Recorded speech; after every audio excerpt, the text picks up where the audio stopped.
ठीक है, तो आज हम लोग टाइप ऑफ रिएक्शन पूरा पढ़ लेंगे सारी सारे। लास्ट क्लास में हम लोगों ने कंप्लीट करा था किस तरीके से केमिकल इक्वेशन को बैलेंस करते हैं। केमिकल इक्वेशन में लेफ्ट साइड में रिएक्टेंट होते हैं और राइट साइड में क्या होते हैं, प्रोडक्ट होते हैं। और जो अनबैलेंस केमिकल इक्वेशन होती है उसे बोलते हैं skeletal chemical equation. Skeletal chemical equation को बैलेंस करना क्यों जरूरी है? To follow law of conservation of mass, law of conservation of mass को फॉलो करने के लिए। आज की क्लास में हम लोग पढ़ेंगे types of chemical reactions.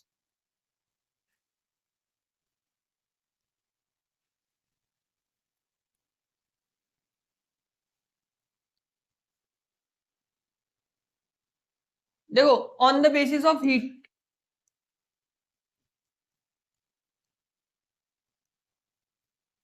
On the basis of heat के बेसिस पे दो टाइप के होते हैं।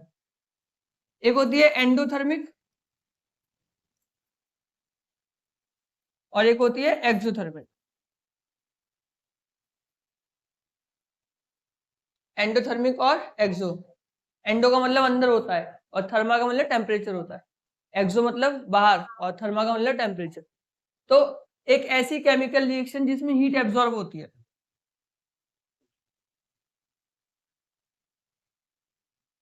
उसे क्या बोलते हैं? एंडोथर्मिक बोलते हैं। और एक ऐसी केमिकल रिएक्शन जिसमें हीट जो होती है वो रिलीज आउट होती है, एक ऐसी केमिकल रिएक्शन जिसमें हीट क्या होती है, रिलीज आउट होती है, उसे बोलते हैं एक्सोथर्मिक। एंडोथर्मिक का एग्जांपल है फोटोसिंथेसिस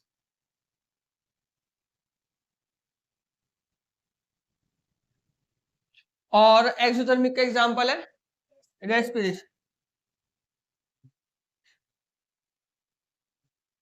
अब क्वेश्चन ये पूछता है पेपर में कि जो फोटोसिंथेसिस है वो एंडोथर्मिक क्यों है या जो रेस्पिरेशन है वो एक्सोथर्मिक क्यों है। ठीक है, during the process of photosynthesis heat is absorbed in the form of sunlight.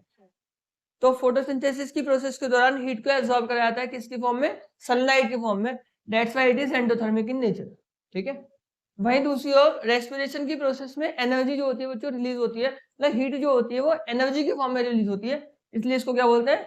Exothermic reaction. Endothermic reaction are those reaction in which heat is absorb and exothermic reactions are those reaction in which heat is release out. और photosynthesis endothermic का example है, respiration exothermic का example है। Photosynthesis endothermic का example कैसे है? इसमें heat जो होती है वो सनलाइट की फॉर्म में एब्जॉर्ब करी जाती है। फोटोसिंथेसिस में क्या होता है, हीट जो है वो रिलीज हो रही है in the form of energy. ठीक है, अब बात करें अगर हम लोग प्रोडक्ट के बेसिस पर,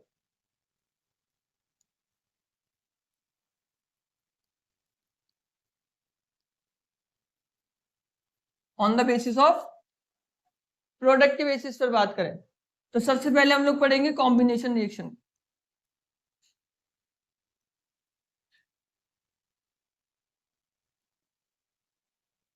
कॉम्बिनेशन रिएक्शन, कॉम्बिनेशन का मतलब क्या है? कंबाइन होना।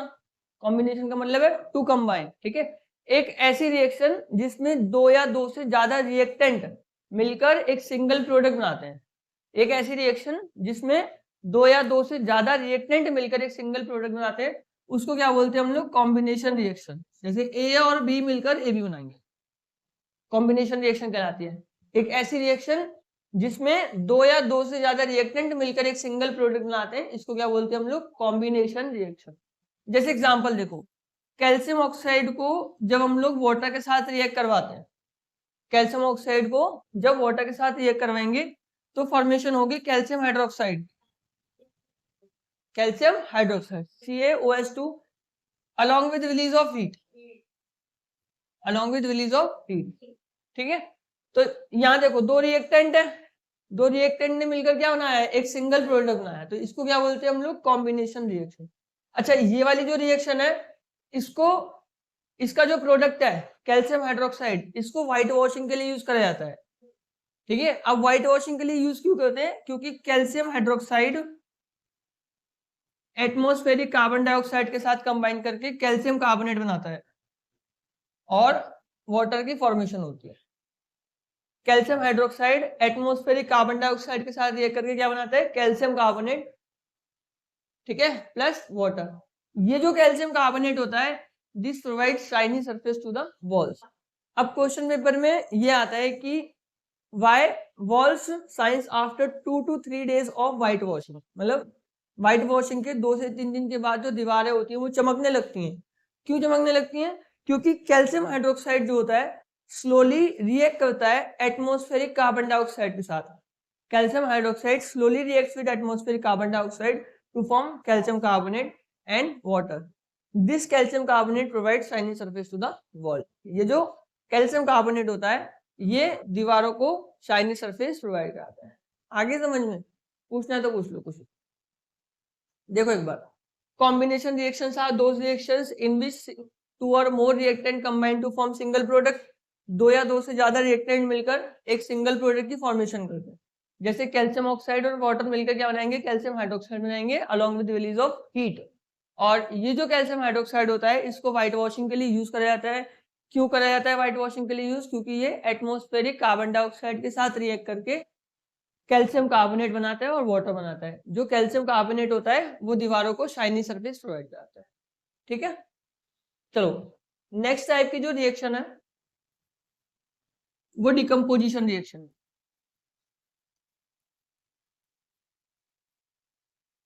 अब डिकम्पोजिशन, डिकम्पोज का मतलब टूटना होता है। डिकम्पोज का मतलब क्या होता है? टूटना। तो जब एक सिंगल रिएक्टेंट टूटेगा और 2 या 2 से ज्यादा प्रोडक्ट बनाएगा तो इसको डिकम्पोजिशन रिएक्शन कहते हैं। सिंगल रिएक्टेंट, जैसे ए भी एक रिएक्टेंट है, ठीक है, तो ये टूट के बनाएगा प्रोडक्ट।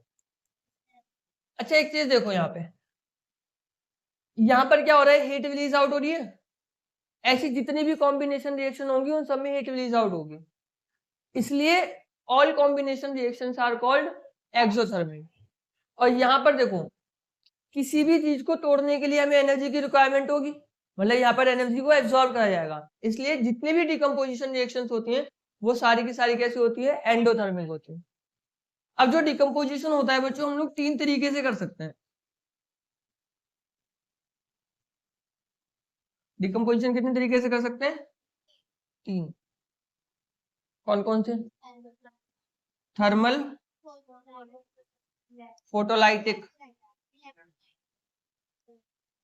और इलेक्ट्रिक। ठीक है, थर्मल, फोटोलाइटिक और इलेक्ट्रिक। ये जो थर्मल होता है, decomposition is done with the help of heat. When decomposition is done with the help of heat, this type of decomposition is called thermal decomposition. With the help of sunlight, sunlight से करेंगे तो क्या होगा? Photolytic होगा। And with the help of electricity, electricity की help से करेंगे तो क्या होगा? इलेक्ट्रिक डिकम्पोजिशन होगा। डिकम्पोजिशन रिएक्शन एक ऐसी रिएक्शन होती है जिसमें 2 या 2 से ज्यादा रिएक्टेंट, मतलब सिंगल रिएक्टेंट 2 या 2 से ज्यादा प्रोडक्ट में टूटता है, डिकम्पोज होता है। और जितनी भी डिकम्पोजिशन रिएक्शन होती है वो सारी की सारी कैसी होती है? एंडोथर्मिक होती है, क्योंकि तोड़ने के लिए एनर्जी की रिक्वायरमेंट होती है, मतलब एनर्जी इसमें एब्जॉर्ब होती है। दूसरा जो डिकम्पोजिशन रिएक्शन होती है वो 3 टाइप की होती है, थर्मल, फोटोलाइटिक और electric. Thermal decomposition is done with the help of heat, photolytic is done with the help of sunlight and electric is done with the help of electricity। आगे समझ में आता? ठीक है, अब एक एक सबके एग्जांपल देखेंगे। देखो थर्मल डिकम्पोजिशन,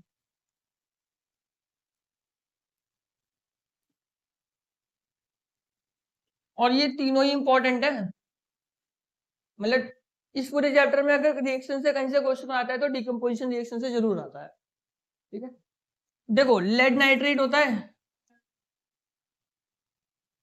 इसको जब मैं आप लोगों को कराया था चेंज इन कलर वाला, उसमें भी कराया था लेड नाइट्रेट को, और बैलेंसिंग वाले में भी कराया था।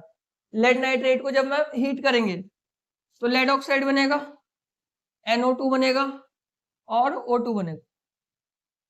लेड नाइट्रेट को जब हम लोग हीट करेंगे तो लेड ऑक्साइड बनेगा, NO2 मतलब नाइट्रोजन डाइऑक्साइड बनेगा और ऑक्सीजन बनेगा। इसको बैलेंस कर लेते हैं ना,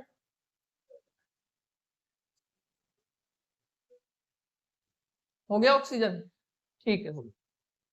ठीक है, अच्छा क्वेश्चन यहाँ पर ये आता है, जब भी हम लोग लेड नाइट्रेट को हीट करते हैं तो ब्राउन कलर का धुआं निकलता है, brown coloured fume is seen while thermal decomposition of lead nitrate. What are those brown coloured fumes? जब भी हम लोग लेड नाइट्रेट का थर्मल डिकम्पोजिशन करते हैं या हीट करते हैं तो भूरे रंग का धुआं देखने को मिलता है। वो भूरे रंग का धुआं क्या होता है? ठीक है, वो भूरे रंग का धुआं होता है नाइट्रोजन डाइऑक्साइड। आगे समझ में? जब भी हम लोग लेड नाइट्रेट को हीट करते हैं तो हमें ब्राउन कलर के फ्यूम्स देखने को मिलते हैं। तो वो ब्राउन कलर के फ्यूम्स क्या होते हैं? Nitrogen dioxide. ठीक है, ठीक है। एक और था इसमें, आयरन सल्फेट। आयरन सल्फेट को जब हम लोग हीट करेंगे बच्चों तो बनेगा फेरिक ऑक्साइड, सल्फर डाइऑक्साइड और सल्फर ट्राइऑक्साइड। अच्छा, ध्यान से देखना इधर, जो आयरन सल्फेट होता है ये ग्रीन कलर का होता है। आयरन सल्फेट किस कलर का होता है? ग्रीन कलर का होता है। और जो फेरिक ऑक्साइड होता है वो किस कलर का होता है? ब्राउन कलर का। सल्फर डाइऑक्साइड की एक फाउल स्मेल होती है। सल्फर डाइऑक्साइड की क्या होती है? फाउल स्मेल होती है, मतलब सड़े हुए अंडे जैसी बदबू आती है इसमें से। ठीक है, तो यहाँ पे कलर चेंज का भी एग्जांपल है कि आयरन सल्फेट जो होता है ये ग्रीन कलर का होता है, फेरिक ऑक्साइड ब्राउन कलर का होता है। ठीक है, ठीक है, ये चेंज इन कलर का भी एग्जांपल है। जैसे अगर क्वेश्चन पूछ लेता है right a chemical equation in which change in colour is seen, तो एक ऐसी केमिकल इक्वेशन लिखो जिसमें चेंज इन कलर देखने को मिलता है। तो आप लोग इसको लिख सकते हो, जब भी आयरन सल्फेट को हीट करेंगे तो वो क्या होगा? फेरिक ऑक्साइड, सल्फर डाइऑक्साइड और सल्फर ट्राइऑक्साइड में डिकम्पोज हो जाएगा। आयरन सल्फेट ग्रीन कलर का होता है, फेरिक ऑक्साइड ब्राउन कलर का होता है, मतलब सॉल्यूशन का जो कलर है वो ग्रीन से किस में कन्वर्ट हो गया? ब्राउन। अब जब हम लोग सेकंड चैप्टर पढ़ेंगे तब हम लोग पढ़ेंगे कि किसी भी सॉल्ट में उसकी शेप और उसका जो कलर होता है वो उसमें प्रेजेंट वाटर मॉलिक्यूल की वजह से होता है। किसी भी सॉल्ट में उसकी शेप और जो उसका कलर होता है वो उसमें प्रेजेंट वाटर मॉलिक्यूल की प्रेजेंस की वजह से होता है।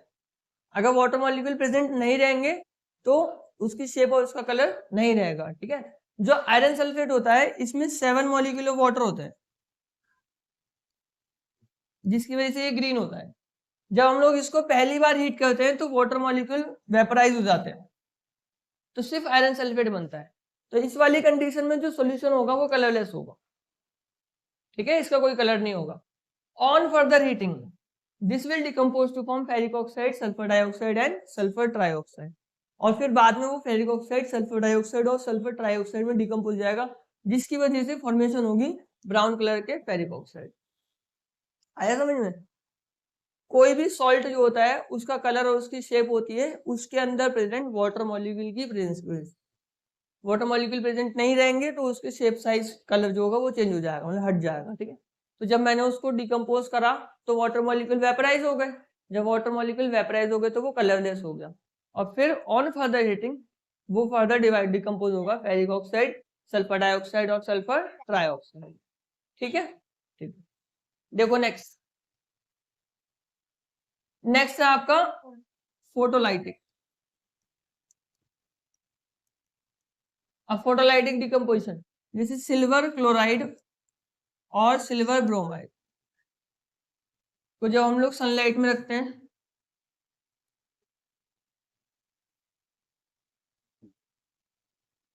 तो ये सिल्वर और क्लोरीन में डिकम्पोज हो जाता है, और सिल्वर ब्रोमाइड जो होगा वो सिल्वर और ब्रोमाइड।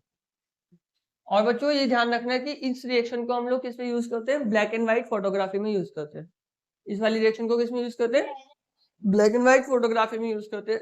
इसके अलावा यहाँ से एक क्वेश्चन और ये बनता है, why silver chloride is kept in dark coloured bottle.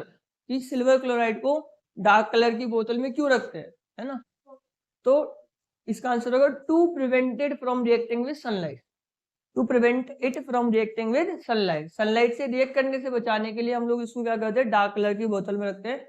अगर सनलाइट से रिएक्ट कर लेगा तो सिल्वर और क्लोरीन में क्या हो जाएगा? ये डिकम्पोज हो जाएगा। अब वापिस से प्रोडक्ट सिल्वर क्लोराइड नहीं मिल सकता अगर एक बार डिकम्पोज हो गया तो। ठीक है, एक और है नेक्स्ट इसमें आपका इलेक्ट्रिक। ये भी इंपॉर्टेंट है। देखो आपकी बुक में ना एक एक्सपेरिमेंट बना हुआ होगा ना, एक बीकर है और इधर टेस्ट ट्यूब लगी है। ठीक है, इससे हमने इलेक्ट्रोड कनेक्ट कर दी, इलेक्ट्रोड को कनेक्ट कर दिया बैटरी के पॉजिटिव और नेगेटिव एंड्स, बैटरी के पॉजिटिव और नेगेटिव। और वाटर मॉलिक्यूल, वाटर है इसके अंदर, पूरे के अंदर। ठीक है,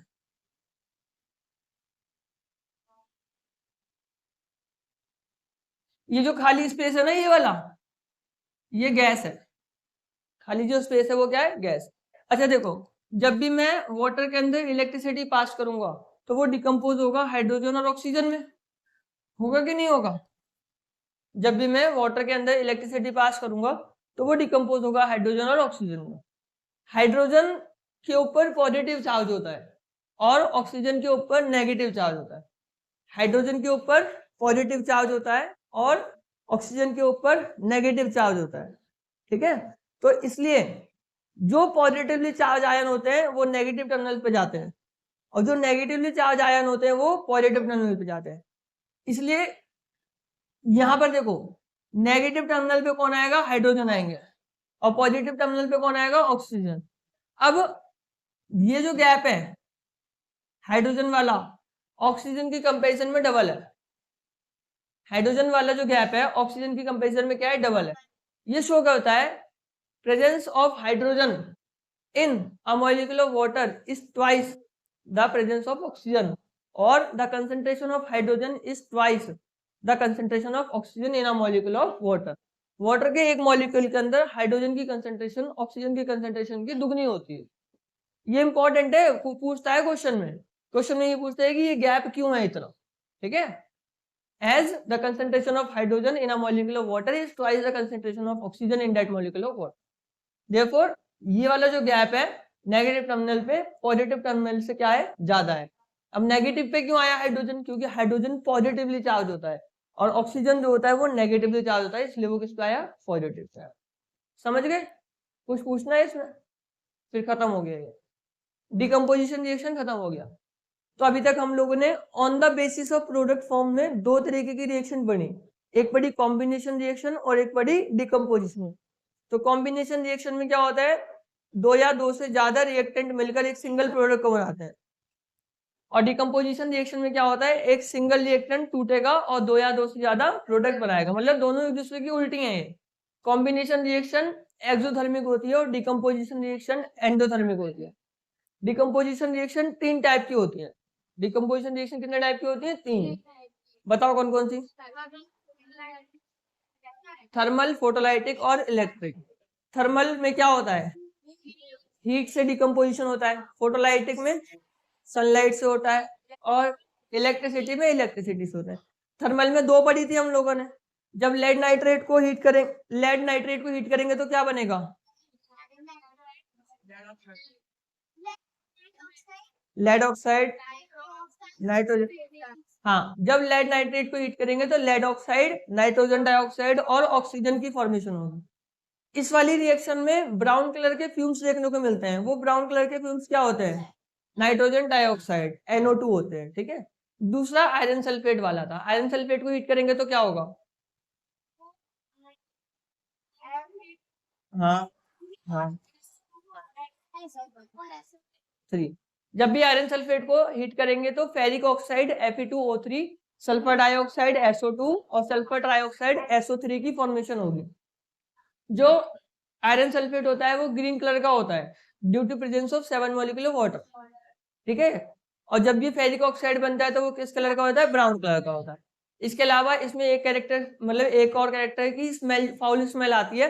वो फाउल स्मेल किसकी होती है? SO2, सल्फर डाइऑक्साइड की होती है, ठीक है। समझ में आया? ठीक है। फिर उसके बाद हम लोगों ने पढ़ा था आपका फोटोलाइटिक। फोटोलाइटिक में ये दोनों पढ़े, सिल्वर क्लोराइड और सिल्वर ब्रोमाइड। जो सिल्वर क्लोराइड होता है उसको डार्क कलर की बोतल में इसलिए रखा जाता है ताकि वो रिएक्ट ना कर ले सनलाइट से। अगर सनलाइट से रिएक्ट कर लेगा तो वो डिकम्पोज हो जाएगा सिल्वर और क्लोरीन में, ठीक है। फिर मजा नहीं आएगा, ठीक है। एक इलेक्ट्रिक डिकम्पोजिशन है ना, ये इलेक्ट्रोलाइटिक डिकम्पोजिशन होता है। Electrolytic decomposition is done with the help of electricity. Electrolytic decomposition जो होता है वो किसकी मदद से कराया जाता है? इलेक्ट्रिसिटी की मदद से कराया जाता है। और जैसे कि यहाँ पर है, वाटर के अंदर में क्या करता हूँ, अगर इलेक्ट्रिसिटी पास करता हूँ तो वो डिकम्पोज हो जाएगा हाइड्रोजन और ऑक्सीजन। तो इसको देखने के लिए हम लोगों ने एक एक्सपेरिमेंट करा, एक बीकर के अंदर पानी रखा, टेस्ट ट्यूब रखी, करंट पास कराया, ठीक है। जब करंट पास कराया तो हमें कुछ गैस के बबल दिखाई दिए। तो हमें ये पता है हाइड्रोजन पॉजिटिवली चार्ज होता है, वो नेगेटिव टर्मिनल पे आएगा, और ऑक्सीजन जो होता है वो नेगेटिवली चार्ज होता है, वो पॉजिटिव टर्मिनल पे आएगा। और ये भी यहाँ से साफ दिखाई दे रहा है कि जो कंसंट्रेशन है वो हाइड्रोजन की दुगनी है as compare to concentration of oxygen. समझ में आया? सबको समझ में आ गया? ठीक है। अब हम लोग एक और एक इम्पॉर्टेंट रिएक्शन की तरफ बढ़ेंगे जिसको बोलते हैं डिस्प्लेसमेंट रिएक्शन।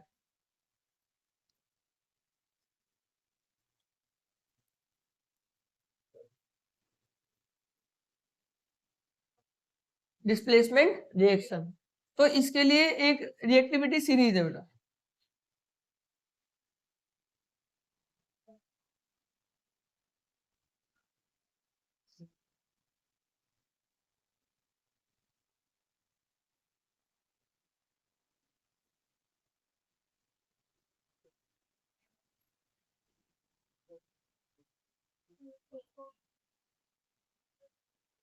ठीक है। कालू नाम का माली आलू जरा फीके पकाता है। क्यों पकाता है? और copper mercury silver gold, copper mercury silver gold.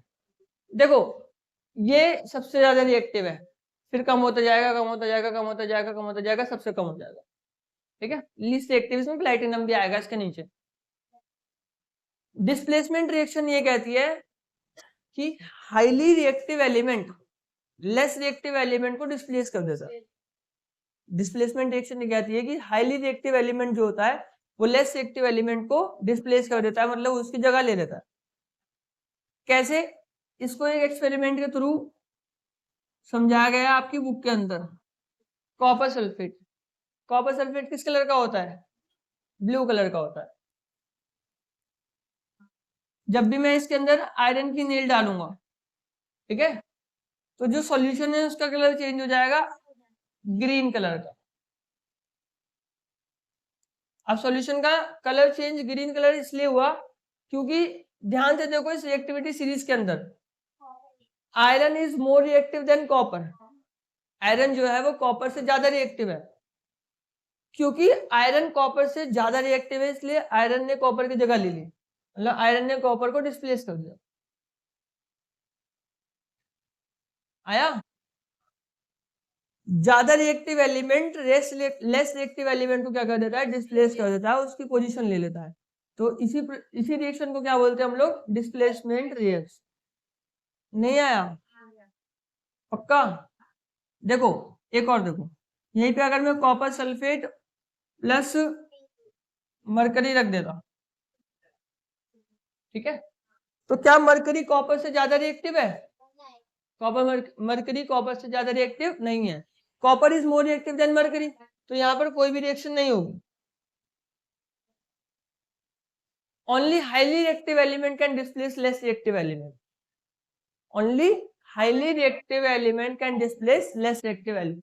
तो सिर्फ और सिर्फ हाईली रिएक्टिव एलिमेंट ही लेस रिएक्टिव एलिमेंट को डिस्प्लेस कर पाएगा, अदरवाइज यस, जो कम होगा वो कैसे करेगा? क्योंकि इसकी एफिनिटी ज्यादा है ना सल्फेट के साथ में, कॉपर की, as compare to mercury. Mercury के कंपैरिजन में कॉपर की एफिनिटी जो है उसके साथ सल्फेट के साथ ज्यादा है, क्योंकि वो ज्यादा रिएक्टिव है। ज्यादा रिएक्टिव होने का मतलब है कि उनका बॉन्ड आसानी से बन जाएगा, उनका जो कंपाउंड बनेगा वो इजिली बन जाएगा। इसलिए कॉपर जो है वो मरकरी से डिस्प्लेस नहीं होगा, मतलब मरकरी कॉपर की जगह नहीं ले पाएंगे। समझ में आया?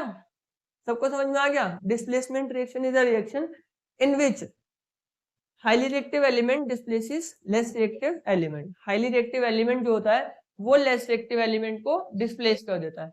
तो इसके लिए आपको ये सीरीज देख लेना एक बार, ठीक है।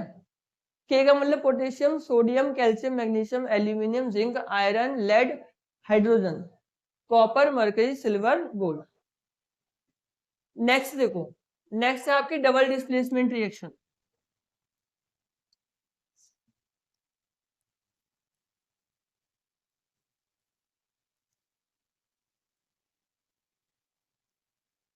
Double displacement reaction.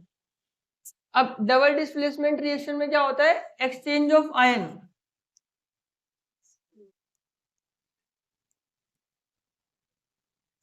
इससे,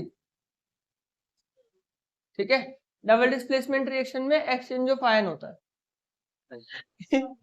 चलो भाई देखो, डबल डिस्प्लेसमेंट रिएक्शन क्या होती है? एक ऐसी रिएक्शन होती है जिसमें exchange of ion between reacting element is seen. Exchange of ion between reacting element is seen. Reacting element के बीच में एक्सचेंज ऑफ आयन देखने को मिलता है, तो उसको हम लोग क्या बोलते हैं? Double displacement reaction. जैसे मान लो कि ए बी एक कंपाउंड है, ठीक है, और एक सी डी है, तो यहां से बनेगा आपका ए डी और सी बी। अब ए डी ही क्यों लिखा, डी ए क्यों नहीं लिखा और सी बी क्यों लिखा? देखो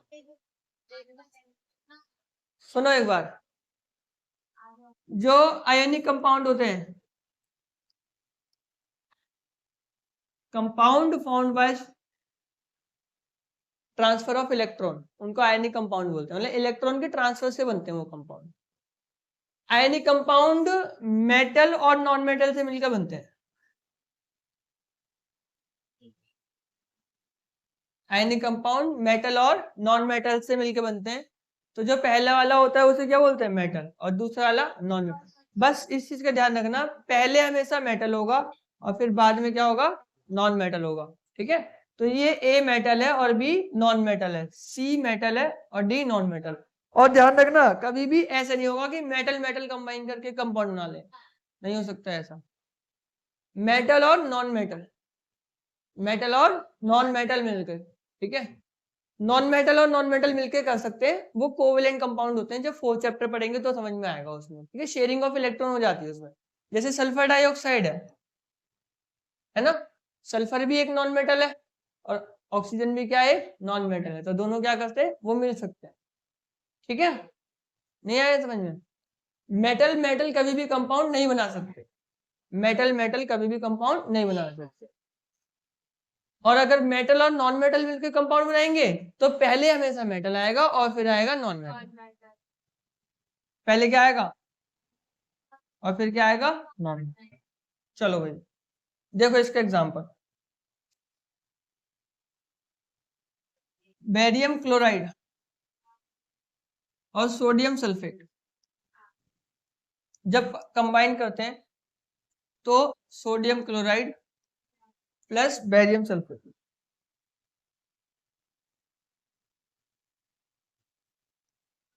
sodium chloride plus barium sulphate की फॉर्मेशन होती है। और एक बात का ध्यान रखना, जितनी भी डबल डिस्प्लेसमेंट रिएक्शन होती हैं उन सब में पीपीटी की फॉर्मेशन होती है। तो यहाँ पर बेरियम सल्फेट जो होता है वो व्हाइट कलर का पीपीटी होता है। पीपीटी का मतलब पता नहीं क्या होता है? प्रेसिपिटेट। पीपीटी का मतलब क्या होता है? प्रेसिपिटेट। अनसॉल्युबल है insoluble product found by mixing two liquid reactant. दो लिक्विड रिएक्टेंट को मिलाकर जब एक इनसॉल्युबल प्रोडक्ट बनता है तो उसको क्या बोलते हैं हम लोग? प्रेसिपिटेट या पीपीटी बोलते हैं, ठीक है। जितनी भी डबल डिस्प्लेसमेंट रिएक्शन होती हैं उन सब में क्या बनता है? प्रेसिपिटेट की फॉर्मेशन होती है। जैसे कि यहाँ पर देखने को मिला हमको, है ना, जब बेरियम क्लोराइड सोडियम सल्फेट के साथ कंबाइन करेगा तो sodium chloride plus barium sulphate की फॉर्मेशन होगी। यहाँ पे जो बेरियम सल्फेट होगा वो व्हाइट कलर का पीपीटी होगा। समझ गए? चलो एक लास्ट टाइप की रिएक्शन है जिसको बोलते हैं रेडॉक्स रिएक्शन।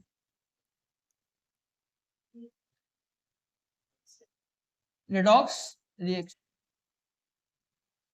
जो रेडॉक्स वर्ड है वो दो वर्ड से मिलकर बना हुआ है, रेड और ऑक्स। रेड का मतलब रिडक्शन, रेड का मतलब क्या होता है? रिडक्शन। ऑक्स का मतलब ऑक्सीडेशन, रिडक्शन और ऑक्सीडेशन, रिडक्शन ऑक्सीडेशन, कोई बात नहीं।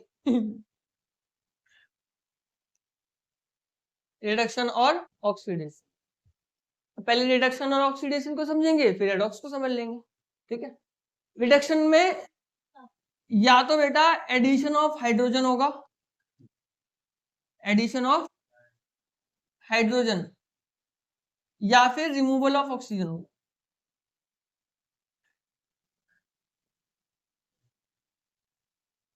एडिशन ऑफ हाइड्रोजन और रिमूवल ऑफ ऑक्सीजन, तो इसको क्या बोलते हैं हम लोग? रिडक्शन बोलते हैं। इसका उल्टा रिमूवल ऑफ हाइड्रोजन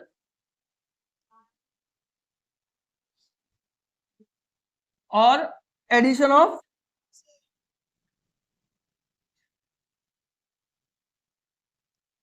ऑक्सीजन होगा, तो इसे बोलते हैं हम लोग ऑक्सीडेशन। फिर से समझो, रेडॉक्स जो है वो दो वर्ड से मिलकर बना है, रेड और ऑक्स, ठीक है। रेड का मतलब रिडक्शन होता है, रिडक्शन का मतलब क्या होता है, एडिशन ऑफ हाइड्रोजन और रिमूवल ऑफ ऑक्सीजन, इन दोनों में से कुछ भी एक होगा तो फिर इसको बोलते हैं रिडक्शन हुआ है, या तो हाइड्रोजन ऐड हो या ऑक्सीजन रिमूव हो, इसको क्या बोलते हैं हम लोग, रिडक्शन हुआ है, ठीक है। और ऑक्सीडेशन में क्या होता है, या तो रिमूवल ऑफ हाइड्रोजन हो या फिर एडिशन ऑफ ऑक्सीजन हो। आया समझ में, ठीक है। देखो जैसे calcium ox copper oxide, copper है, ठीक है। कॉपर को अगर मैं हीट करता हूं, कॉपर को क्या करता हूं मैं, हीट, तो ये कॉपर ऑक्साइड हो जाएगा। हीट किसकी प्रेजेंस में करूंगा, ऑक्सीजन की प्रेजेंस में करूंगा, हीट किसकी प्रेजेंस में करूंगा, ऑक्सीजन की, तो ये कॉपर ऑक्साइड बन जाएगा। तो यहाँ पर कॉपर में ऑक्सीजन क्या हुई है, ऐड हुई है कि नहीं हुई है, ऑक्सीडेशन हो गया। ऑक्सीडेशन क्यों हो गया, क्योंकि इसमें कॉपर के अंदर ऑक्सीजन ऐड हुई है। अच्छा एक बात का ध्यान रखना, यहाँ पर कलर में भी चेंज होता है, ये ब्राउन कलर का होता है और ये ब्लैक कलर का होता है। कॉपर ऑक्साइड जो होता है वो ब्लैक कलर का होता है, ठीक है। फिर से देखो, कॉपर को जब मैं ऑक्सीजन की प्रेजेंस में हीट करूंगा तो फॉर्मेशन होगी कॉपर ऑक्साइड की। कॉपर ब्राउन कलर का होता है और कॉपर ऑक्साइड क्या होता है, ब्लैक कलर का होता है। एक आपके एनसीईआरटी में क्वेश्चन है, a shiny brown color substance when heated in the presence of oxygen results in the formation of black colored product। तो एक शाइनी ब्राउन कलर का सब्सटेंस है या मेटल है, जब उसको ऑक्सीजन की प्रेजेंस में हीट करा जाता है तो ब्लैक कलर का प्रोडक्ट बनता है। तो वो शाइनी ब्राउन कलर का मेटल है क्या और वो प्रोडक्ट क्या है, तो ब्राउन कलर का मेटल क्या है, कॉपर है, और जो प्रोडक्ट है वो क्या है, कॉपर ऑक्साइड। मेटल कॉपर और प्रोडक्ट कॉपर ऑक्साइड, आगे समझ में, ठीक है। अच्छा देखो, कॉपर ऑक्साइड को अगर मैं हाइड्रोजन के साथ रिएक्ट कराता हूँ, कॉपर ऑक्साइड को अगर मैं हाइड्रोजन के साथ रिएक्ट कराता हूँ तो यहाँ पर मुझे मिलेगा कॉपर प्लस वाटर। क्यों मिलेगा ऐसा, क्योंकि कॉपर ज्यादा रिएक्टिव है, हाइड्रोजन ज्यादा रिएक्टिव है कॉपर से, hydrogen is more reactive than copper, therefore it will displace and results in the formation of water. अच्छा अब ध्यान से देखना, यहाँ पे क्या हुआ, ऑक्सीजन हट गई, रिमूवल ऑफ ऑक्सीजन होता है तो रिडक्शन होता है, और यहाँ पर क्या हो रहा है, ऑक्सीजन ऐड हो रही है, तो इसे बोलते हैं ऑक्सीडेशन, ठीक है। जब ऑक्सीजन हटती है तो रिडक्शन, और जब ऑक्सीजन जुड़ती है तो ऑक्सीडेशन। एक ऐसी रिएक्शन जिसमें ये दोनों एक साथ हो रही होती हैं, ठीक है, इसे बोलते हैं रेडॉक्स रिएक्शन, इसे क्या बोलते हैं, रेडॉक्स। तो ये एक एग्जांपल है रेडॉक्स रिएक्शन का, a reaction in which oxidation and reduction takes place simultaneously, मतलब एक साथ होते हैं ऑक्सीडेशन और रिडक्शन, तो उसको क्या बोलते हैं हम लोग, रेडॉक्स रिएक्शन बोलते हैं। ऑक्सीडेशन का मतलब होता है एडिशन ऑफ हाइड्रोजन और रिमूवल, एडिशन ऑफ ऑक्सीजन और रिमूवल ऑफ हाइड्रोजन, और रिडक्शन का मतलब होता है एडिशन ऑफ हाइड्रोजन और रिमूवल ऑफ ऑक्सीजन। समझ में आया। अच्छा इसमें दो टर्म्स हैं, reducing agent and oxidizing agent, ये समझाना है, और oxidation in our everyday life, एक टॉपिक ये बचा है, तो इसको हम लोग नेक्स्ट क्लास में करेंगे। चलो नोट कर लो।